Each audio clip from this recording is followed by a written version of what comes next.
I watched my brother's face go completely still the moment the attorney said my name. Not surprised, not confused. Still, the kind of still that only happens when someone realizes all at once that they have already lost. He had spent the better part of that morning smirking at me across the conference table, arms crossed, jaw set. The same expression he used to wear when we were kids, and he'd already told Mom what I did wrong before I even got home from school. I had sat there and let him do it, because I knew something he didn't.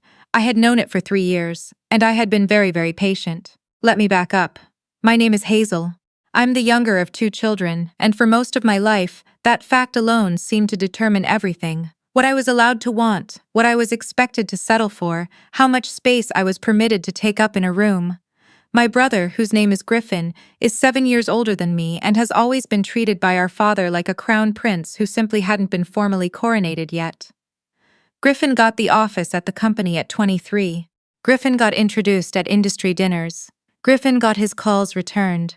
I got a job in the marketing department with a salary that was, I later discovered, $12,000 less per year than the most junior male analyst on the same floor. Our father built Aldrin Capital from nothing. He started it in the early 90s out of a 2-room office in Charlotte, North Carolina, and by the time I was in high school it had grown into a mid-sized private equity firm with real holdings, real clients, and a reputation in the Southeast that my father protected the way other men protect their firstborn sons, which as it turned out is exactly the problem. I went to Duke. I studied finance. I graduated in 3 years because I was angry and I needed something to do with it. I joined Aldrin Capital at 22 thinking that maybe finally my father would see me as an asset rather than a liability. That lasted about 4 months before I understood the situation clearly. My father was never going to see me that way. Not because I wasn't capable. I was, and I think somewhere he knew it, but because seeing me that way would require him to rearrange a story he had been telling himself for decades. And men like my father do not rearrange their stories. So I started paying attention to different things. I started watching where the money actually moved. I started asking questions that weren't on anyone's agenda. And one afternoon in October, 3.5 years ago, I found something. I need to be careful about how I describe this part because it still makes me angry in a way that is hard to hold.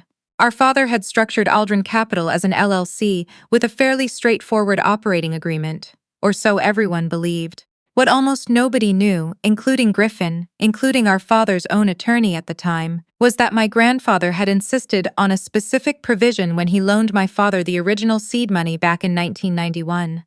My grandfather was a quiet man who had grown up poor in rural Tennessee and did not trust handshakes. He had insisted as a condition of the loan that a minority equity stake, 22%, be held in perpetuity by a family trust. Not my father's trust, my grandfather's trust. And when my grandfather died, that trust passed to my grandmother. And when my grandmother died, it passed jointly to my father and his only sibling, my Aunt Rosemary, in equal shares. My Aunt Rosemary died without children. Her share of the trust, 11% of Aldrin Capital, passed to me. I was 24 years old when I figured this out. I was sitting in the firm's records room at 9 o'clock on a Thursday night, going through document boxes that hadn't been opened in years, and I put the pieces together slowly, the way you do when you're not entirely sure what you're looking at. I called a law school friend of mine named Theo, who had just started working in corporate law in Atlanta. He called me back at midnight. He said, "Hazel, do you understand what this means?" I said I thought I did. He said, "You own 11% of your father's company. It's not a gift, it's not a courtesy, it's yours. It vested when your grandmother died. I was 21 when my grandmother died. I had owned 11% of Aldrin Capital for 3 years and nobody had told me. I made a decision that night that I have never regretted. I did not tell anyone what I had found. Not my father, not Griffin, not my mother, who had been divorced from my father for 16 years and would have immediately called him, not out of loyalty, but out of the old reflex of telling him things because she was still, in some cellular way, afraid of him. I told Theo to begin the paperwork quietly, to establish the documentation clearly and properly, and to do nothing visible until I said go. Then I went back to work. I kept my head down. I took the smaller salary. I smiled at Griffin's jokes at the Monday morning meetings even when they were about me. This is the part people don't understand when I tell this story. They say, "Why did you wait? Why didn't you just tell them immediately, get what was yours, walk out?" Because that's not how it works. If you surface a claim like that without ironclad documentation, without legal counsel prepared, without a clear record of the company's current financials and operating history, you don't get a seat at the table. You get a lawsuit and a family that closes ranks against you. I had watched my father handle a dispute with a former business partner when I was 16. I knew exactly how he fought, and I was not going to hand him the opportunity to fight me before I was ready. So I waited. I built my case the way you build anything worth building, quietly, carefully, and without telling anyone what the foundation was made of. The thing that finally forced the issue was not something I planned. It was Griffin. About 8 months ago, Griffin came to me on a Tuesday afternoon and sat down across from my desk with that particular expression he gets when he has already decided something and is informing you of it, rather than discussing it. He told me that our father was planning to restructure the firm. Specifically, he was planning to convert it from LLC to a C corporation in preparation for bringing in outside investors. The restructuring, Griffin explained, would retire the existing equity structure and issue new shares. The family trust provision from 1991 would be, in his word, superseded. He said it just like that. Supered, with a very small smile that he probably thought I didn't notice. I looked at him. I said, okay. I said I'd heard there was some talk of that. I asked when they were planning to finalize it. He said before the end of the quarter. That was 10 weeks away. I called Theo that evening and I said it's time. The next several weeks were not calm for me, although they looked calm from the outside. Theo's firm filed the necessary documentation to formally establish my interest in the trust and its claim on the company's equity structure. We notified the registered agent of Aldrin Capital as required. We put together a legal memo that was, in Theo's words, thorough enough to give anyone heartburn, and we requested a meeting. My father's response was to have his attorney call Theo and tell him that my claim was without merit and that any attempt to pursue it would be met with the full resources of the firm. I had expected that. It is, in fact, exactly what you say when you know the claim has merit and you're hoping the other side blinks. I did not blink. We filed. I want to tell you about the day my father called me because I think about it sometimes when I'm tempted to feel sorry for things that don't deserve my sympathy. It was a Sunday morning. I was making coffee in my apartment in Charlotte, the one I had paid for entirely on my own on the salary his company had been underpaying me for 3 years. My phone rang, and it was him, which almost never happened. He communicated through Griffin or through his assistant, as a general rule, because calling someone directly implied they were worth the effort. He did not say hello. He said, "Hazel, what do you think you're doing?" I said, "Good morning." He said, "I'm going to give you one opportunity to withdraw this before it gets ugly." I said I appreciated that, and I wouldn't be withdrawing. There was a pause. Then he said, "I will make sure you never work in this industry again. You understand that? I will call every contact I have. You will be done."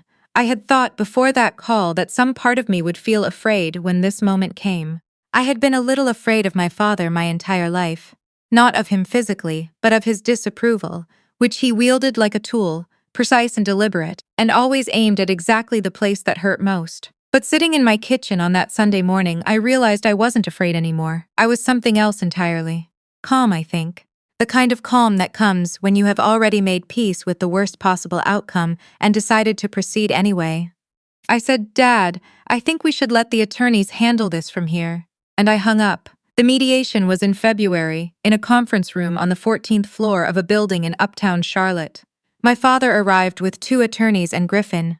I arrived with Theo and a second attorney from his firm, a woman named, I'll call her my counsel, because this is not her story, who had spent 15 years in corporate litigation and had a very specific way of sitting in a chair that communicated, without words, that she had seen every play in the book and was not impressed by any of them. Griffin spent the first 40 minutes of the session doing what Griffin always does, which is take up as much space as possible and talk as if volume is the same thing as authority. He challenged the validity of the trust documents. He challenged the chain of title. He said that my grandmother's estate had been settled years ago and that any interest I might theoretically have had would have been addressed at that time. My counsel slid a document across the table. It was a letter, dated 4 years ago, from my grandmother to her estate attorney, specifically addressing the trust and specifically noting that the 11% interest should pass to me upon her death. The letter had been in the estate file the entire time. Nobody had looked. Griffin stopped talking. My father, who had not spoken since the session opened, looked at the document for a long time. Then he looked at me. I have tried to figure out what that look was.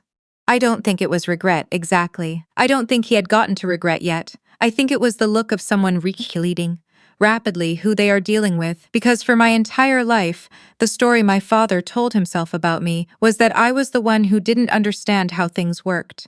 And he was sitting there in that conference room realizing that I had understood for years exactly how things worked. I had just understood them differently than he did. He said quietly to his lead attorney, "What are our options?" His attorney said something in his ear. My father looked back at me. I said nothing. I had said everything I needed to say in the filings. The settlement took 6 weeks to finalize. I will not share the specific terms because they are confidential, but I will tell you this. The restructuring of Aldrin Capital into a C corporation was delayed, and when it ultimately occurred, it occurred with my equity interest properly accounted for. I received a seat on the board. I received back compensation for the salary differential that I had absorbed for 3 years. And there is now a formal governance policy at the firm that requires compensation transparency across all staff positions, without exception. Griffin did not speak to me for 4 months after the settlement. When he finally did, it was at our cousin's wedding in Asheville, and he had had enough to drink that some version of honesty surfaced. He said he hadn't known. About the trust, about the salary, about any of it. I don't know if that's entirely true, but I believed him enough to have the conversation. I said, "I know." He said, "Why didn't you just tell me?" I said, "What would you have done if I had?" He didn't answer. We both knew. My father and I have a different relationship now. Different doesn't mean repaired. He is not a man who apologizes, and I am not a woman who waits for apologies that aren't coming. What we have is a professional relationship that functions because it has to, and a personal relationship that exists mostly in the form of the same holidays we have always spent in the same rooms, saying the things families say when they are trying to hold something together without talking about what broke it. What I know is this: I was not wrong to wait. I was not wrong to prepare. I was not wrong to understand the battlefield before I walked onto it. My father built something real, and he believed that because he built it, he controlled who got to be part of it. He did not control that. He never did. He just didn't know it. The attorney said my name in that conference room, and I watched my brother go still, and in that moment everything I had held on to for 3 years, the patience, the silence, the careful documentation, the Sunday morning phone call, the $12,000 a year, all of it, settled into something I can only describe as quiet. Not victory, not revenge exactly, quieter than that. The kind of quiet that happens when something that was always true finally gets said out loud.